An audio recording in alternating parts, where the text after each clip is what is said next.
Okay, so I'm here to make the argument that fashion is bringing back gatekeeping, and that in the future, gatekeeping or being in the know about something are not only going to be luxury status symbols, but also won't get you cancelled on TikTok. And I'm not going to lie, I've been thinking about this video and this topic for a while, and I think I've been seeing indicators that gatekeeping, and a word we're going to talk about a lot, which is curation, has been creeping into the zeitgeist for a while now. I just haven't really been able to join up the dots until now about what this means for us and what it means for the fashion industry. And I feel like now I can kind of see a path. I want to talk about it and talk about my predictions for how I think it's going to impact fashion. So let's get into it. So I feel like this conversation was started, or at least really picked up last year, along with the discourse around trend fatigue and people wanting less of what everyone else has. It's not that I want to gatekeep if everyone looks the same. If it's not the trend, it's the aesthetic. We all are starting to look the same. I don't want to smell the same as you. I don't want to look the same as you. Honestly, I do think this changing approach to gatekeeping is a direct response to how much we're sharing online and how overwhelming it is to constantly be bombarded with recommendations. Because of course, right at the beginning of TikTok, we had the whole viral conversation about how gatekeeping is bad or gatekeeping means you're not a girl's girl.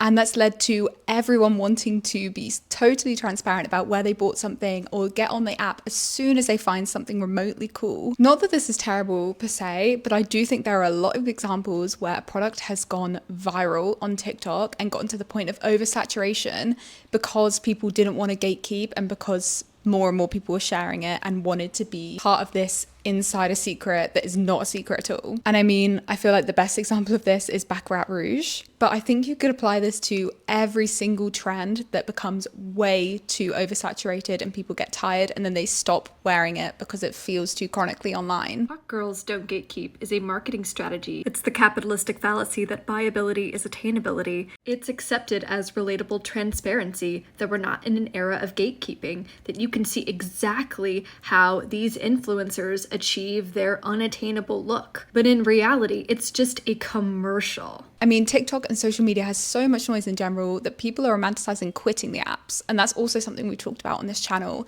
And I feel like it also feeds into this new wave of wanting a different kind of social media. This new wave of social media, I don't think is going to be the exact opposite of what we had before. I don't think it's going to be, hey, romanticize gatekeeping, girls gatekeep. Although there are some rumblings of that on the app, I don't think it's going to go mainstream. I think the girls gatekeeping discourse is too ingrained. I think what's more likely to happen is that people are going to want curation more, and we might start to see more niche communities online. Though maybe this will be built around influencers rather than hobbies or music tastes or whatever we used to have community built around. I feel like this topic ties in really well to a couple of other conversations I've been having on my channel around our changing approach to consumerism and luxury and how we're buying less and wanting it to mean more. I spoke in a video talking about my trend predictions for the year about how closet and influencer sales have risen drastically in popularity and how TikTok loves to go shopping in someone else's wardrobe. And at the time, I was kind of thinking about how this linked to individuality and how you can't exactly put a link in bio for something you found on someone's closet sale. So maybe there's that sense of exclusivity that the app is kind of loving right now. But actually, I feel like this links better into the conversation around curation and the entire argument I'm making today. Because it's not exactly that people are loving closet sales because they can get a completely one-of-a-kind piece. After all, they're shopping from an influencer's closet who probably shops at fast fashion and maybe mid-tier brands and maybe luxury brands, but clothes that are available to everyone. It's that the influencer that they love chose those clothes. They curated this selection, and then we can shop from them and have the entirety of fashion's options whittled down into one closet that reflects the influencer's taste. It's both the exclusivity and the gatekeeping of the event, since only a few people are allowed to show up, and also the curation, which draws so many people in. Of course, it's not just fashion where the curator is popping up and people are starting to pay attention to, but I do think fashion is one of the areas where this could explode the most.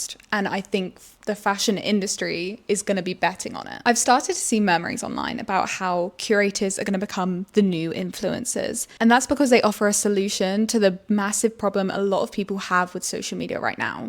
Social media has turned into endless scrolling of AI slop and viral trends and empty videos, and people are tired of it. And I think at the same time, a lot of us miss the thrill of discovering something that wasn't served to us by the same algorithm serving hundreds of thousands of people. I think we miss seeing stuff that's niche and feels personal and like not everyone else has seen it. Like accidentally discovering a song from the radio in your car rather than it being served to you by Spotify. Or a friend texting you a book recommendation that they randomly picked up rather than saw from a viral TikTok. I could probably tie this into the AI debate and how we're kind of looking for more human interaction and personalized experiences, but I don't want to dwell too much on the psychology of this. I just think that a lot of people are feeling like this, but they also don't know where to look on the internet for more niche personal things. I think this is where the curator could come into play. I mean, if we're not sure how to, or if we don't have the effort to scour the internet looking for niche things, then turning to someone whose taste that you agree with and align with and letting them do the work to tell you what you might want to watch this weekend that isn't going to be served to you on your Netflix algorithm, or maybe a independent designer that you haven't found that might be your new favorite fashion brand, seems like a good remedy for cutting out a lot of the noise on social media and having a somewhat personal experience. Kind of like putting a human between you and the algorithm to filter out what's actually worth listening to. Now, I do have thoughts on the whole curator role on social media and whether I think it's viable or not, but I'm trying to keep this video short, so I've put that all down on Substack. If you want to go read it, go read it. But I'm not sure that the fashion industry shares my skepticism. Like I said, I feel like they're going all in on this new gatekeep curate vibe, and they're using it to shape their strategies going forward. I feel like from the brand side, they're trying to cultivate some of that mystique and exclusivity that kind of existed before social media. Like before anything could go viral or there are a million people showing up with smartphones to your event, from a consumer side, you sort of had to be in the know about something. Maybe you got a recommendation from a cool friend or you read it in a niche little magazine, and maybe it wasn't the most obscure thing and tons of people knew about it, but at least you didn't have a view count in the bottom right of your screen showing you that a million other people had watched this thing. So at least on a personal level, it felt like you were in the know. You were part of this little community. And maybe that led to people feeling like the thing, whether that be a new brand, a new song, a new book, or whatever, had more value personally than it actually did. And as we know on this channel, creating value for consumers is fashion's big priority right now. And like I've kind of been saying, I feel like a lot of them have gone all in on the fact that curation and gatekeeping are starting to become status symbols. And I've been seeing that reflected a lot over the past 6 months. I do think this kind of started and has snowballed from when The Row banned smartphones from their AW24 show. I mean, that had a lot of divided opinion online, but I think from a brand standpoint, gatekeeping that show to only the fashion insiders and the influencers they wanted to see it was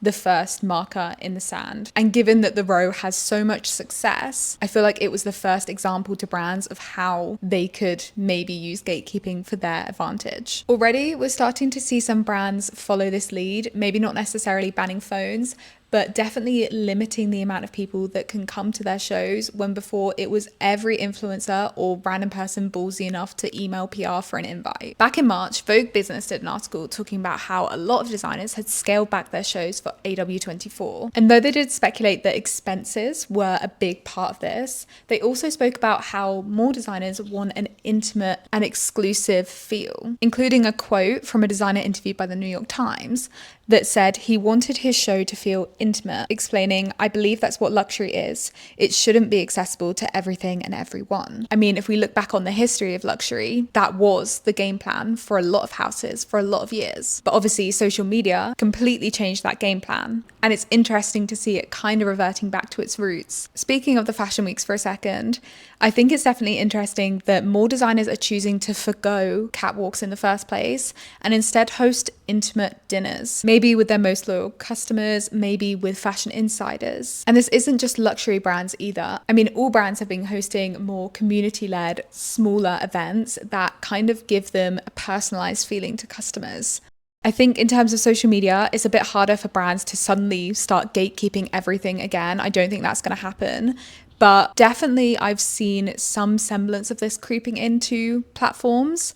For example, the close friends stories that every brand seems to be doing now. I noticed I was added to the close friends stories of Peachy Jen and Pila, but since I was just automatically added, I'm not sure who didn't make the cut and whether they actually intend to gatekeep anyone out of this. Maybe it's just the feeling of being in the know with the community that they want. Same thing really with having a broadcast channel on Instagram. Every brand has this now.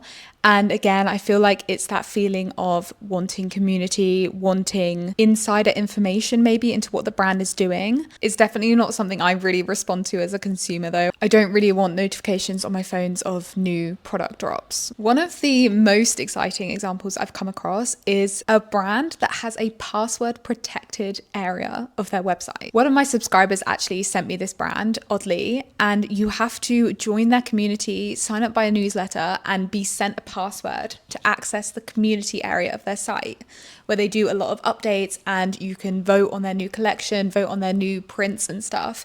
And it actually feels kind of cool and bloggy and not really like a fashion brand's website. But again, a literal example of gatekeeping. I do think this topic ties really closely to the rise of communities, which we've spoken about on the channel before.